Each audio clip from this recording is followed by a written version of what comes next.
So one of the things that has been really important for me as a youth baseball coach to instill in my players is that when something goes wrong, when an error is made, when a mistake is made, when we lose a game, when something like that happens, I want to instill in them that they can't blame other things or other people or other situations, because inevitably, when something goes wrong in one of our games, one of my players will come up and say, oh, well, the ball was too slick. The mound was too small. It was the umpire's fault. It was the second baseman's fault. They didn't do what they should have done. And they're always pointing fingers at other people. And I'll always stop them. I'll say, listen, the problem can't always be with other people and other situations, because if the problem is always other people and other things, then the problem's never you, which means that you never have to change. Now, the same is true about our lives as well.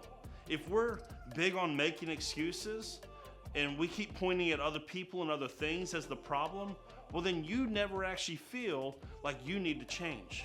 Well, in today's story, Jesus meets a man who wants to be healed, or so he says so, that he wants to be healed.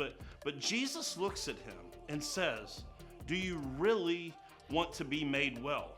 Because this man, he had been making excuses. Oh, every time it's my chance, someone beats me to it. There's always something that comes up that was getting in the way of his transformation. It was always someone else's fault. It was always someone else's problem. So Jesus looks at him before he works this miracle and says, do you want to be made well?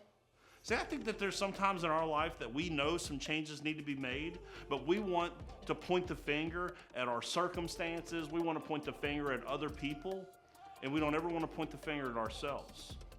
So maybe today Jesus is asking you, with whatever that issue is in your life, that habit, that hang-up that you wish were different, maybe Jesus is asking you, do you really want to get better?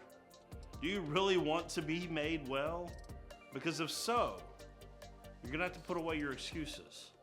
You're actually going to have to desire to be different. Jesus can definitely do the healing and the transforming and the changing, but you have to want it. So my question for you today is this: do you want to be made well?